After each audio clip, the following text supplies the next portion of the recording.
संसद कांड के मास्टरमाइंड का बड़ा खुलासा हुआ है। 4 आरोपियों के फोन को राजस्थान में फेंका गया। ललित झा ने 4 आरोपियों के फोन को नष्ट किया। कई महीनों से संसद कांड की तैयारियां की गई थी। ललित झा जिसने कल आखिरकार रात 10 बजे सरेंडर किया।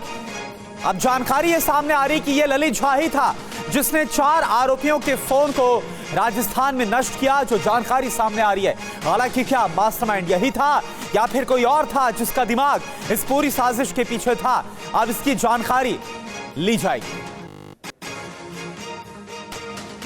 और अगली बड़ी खबर है, संसद का एंट्री पास आसानी से नहीं मिल रहा था। सभी आरोपियों को संसद पास के लिए कहा था।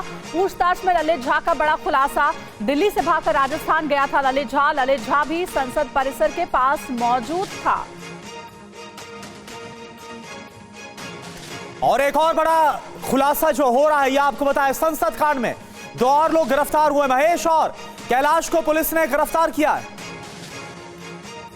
तो महेश और कैलाश नाम के 2 और आरोपी हैं जिनको पुलिस ने गिरफ्तार किया है संसद स्मोक कांड को लेकर। तो ये आपको बता दें कि इस पूरे मामले में अभी तक अगर बात की जाए तो जिस तरह से कल जहां 5वीं गिरफ्तारी हुई, जब ललित झा ने खुद को सरेंडर किया थाने पहुंचकर, इसके बाद दिल्ली पुलिस की स्पेशल सेल को ललित झा को सौंप दिया गया। वहीं अब खबर यह भी सामने आ रही, बहुत बड़ी अपडेट ये कि महेश और कैलाश नाम के 2 और आरोपी हैं जिनको गिरफ्तार कर लिया गया है। अब इन सब से पूछताछ की जा रही है, इन सब से जाना जा रहा है कि आखिर इनका मोटिव क्या था, मकसद क्या था, और क्या इन सब को लेकर जो पूरी साजिश रची गई, इसमें फंडिंग किसी और की तरफ से दी गई थी, प्लानिंग कहां पर रची गई थी, आखिर गुरुग्राम, मुंबई, मैसूर, ये सारे कनेक्शन क्या निकलकर सामने आ रहे हैं, जहां पर बताया जा रहा है कि बकायदा मुलाकात हुई थी। पुनीत शर्मा इस वक्त हमारे साथ दिल्ली से लाइव जुड़े हुए। पुनीत, ललित झा ने कल आखिरकार सरेंडर किया, उससे तमाम जानकारियां हासिल हो रही, लेकिन एक और बड़ी खबर आ रही है कि कैलाश और महेश नाम के 2 और जो आरोपी हैं उनको भी गिरफ्तार कर लिया गया। क्या डिटेल्स?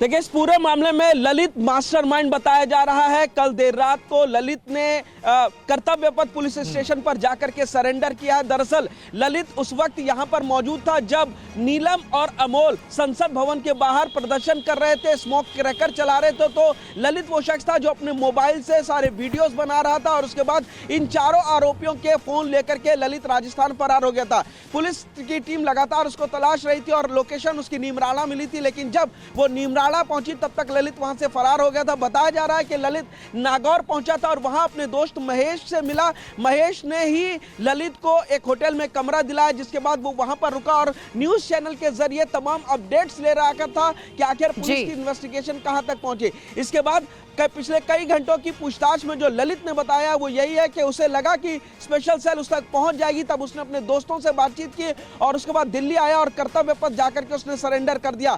पुलिस ने इस पूरे मामले में महेश और कैलाश नाम के 2 और आरोपियों को हिरासत में लिया। उनका क्या इन्वॉल्वमेंट है ये भी पता किया जा रहा है, क्योंकि महेश वो शख्स है जिसने फरार होने में, भागने में और छिपने में ललित की मदद की थी। ये पूरी प्लानिंग, ये स्पेशल सेल का दफ्तर है जिसमें लगातार उससे पूछताछ की जा रही है ललित से, और ये खुलासा हुआ है कि ये प्लानिंग काफी लंबे समय से चल रही थी, क्योंकि ललित भी भगत सिंह फैन क्लब से जुड़ा हुआ है। और बताया जा रहा है कि पूछताछ में ललित ने बताया कि पास एंट्री कहां से मिलेगा, ये बड़ा सवाल था और इसीलिए उसने अपने कई दोस्तों से बातचीत की थी और सारे फोन ले जाकर के उसने राजस्थान में यानी कि ये बात तो क्लियर है कि सिर्फ ललित झा और कुछ और लोग ही नहीं बल्कि और भी कई लोग हैं जो कि मददगार बने और इस पूरी घटना में शामिल रहे थे, जो कि पूछताछ में एक-एक करके नाम भी सामने आ रहे हैं। बहुत शुक्रिया आपका पुनीत, आगे भी नजर बनाए रखिएगा। और इस बीच अपडेट ये भी है कि आरोपी ललित पर एक और खुलासा हुआ है।